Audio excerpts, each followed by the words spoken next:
A'udzubillahi minasyaitonirrajim. Bismillahirrahmanirrahim. Assalamualaikum warahmatullahi wabarakatuh. Nama saya Muhammad Al-Syahmi Hafizi bin Muhammad Syukur, pemegang nombor metrik 061723. Baik, insya-Allah hari ini saya akan mensyarahkan ataupun membincangkan berkaitan dengan hikam yang pertama, iaitu di antara tanda-tanda orang yang sentiasa bergantung kepada amal-amalannya adalah kurangnya ar-raja, iaitu rasa berharap, rasa harap kepada rahmat Allah ketika melakukan kesalahan. Baik, hikam yang pertama ni dia nak menceritakan tentang seseorang itu bergantung sepenuhnya dengan amalan-amalannya. Jadi baginya kuranglah yang dikatakan ar-raja ini. Untuk mudah difahami, seorang itu melakukan amalan dan dia bergantung sepenuhnya kepada amalannya tanpa ada rasa berharap dengan rahmat Allah Subhanahu Wa Taala. Seterusnya adalah peringkat-peringkat ataupun jenis amal menurut pandangan ahli tasawuf.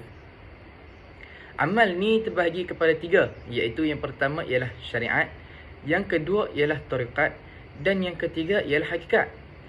Yang mana ada juga yang berpendapat yang mengatakan pecahan amal itu yang pertama ialah Islam, iman, ihsan.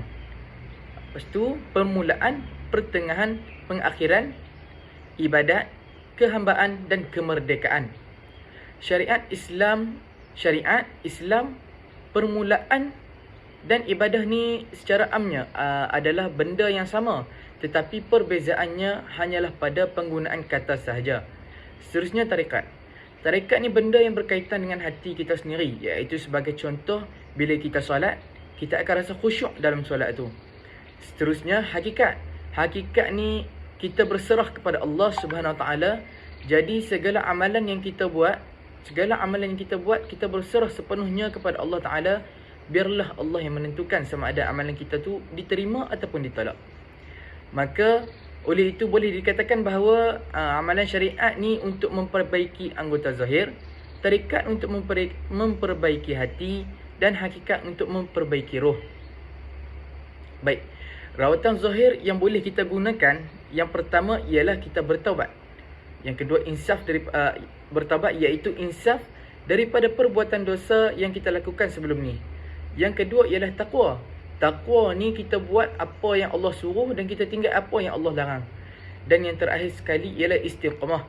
Istiqamah ni adalah satu benda yang sangat penting lah bagi kita orang Islam ni apabila kita nak melakukan sesuatu amalan. Seterusnya cara untuk merawat hati yang pertama ialah kita mestilah ikhlas dalam melakukan sesuatu perkara. Bila kita melakukan sesuatu perkara itu dengan ikhlas kerana Allah Ta'ala, kita akan merasakan kemanisan beribadah tu. Seterusnya ialah benar dan tamakninah.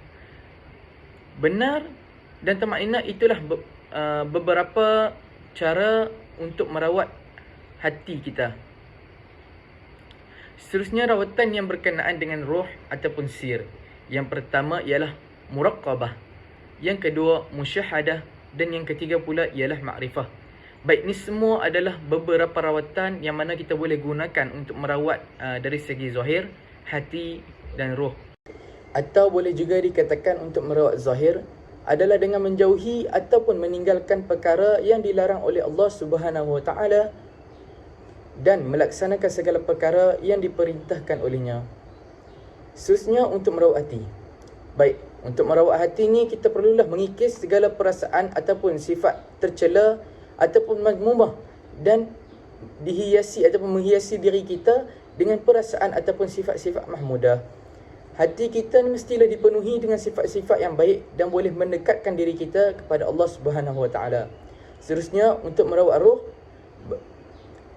Untuk merawat roh ni kita perlulah mendidik roh dengan sifat kehambaan ataupun lebih dikenali sebagai beradab, tawaduk dan berakhlak yang baik ataupun berakhlak mulia lah.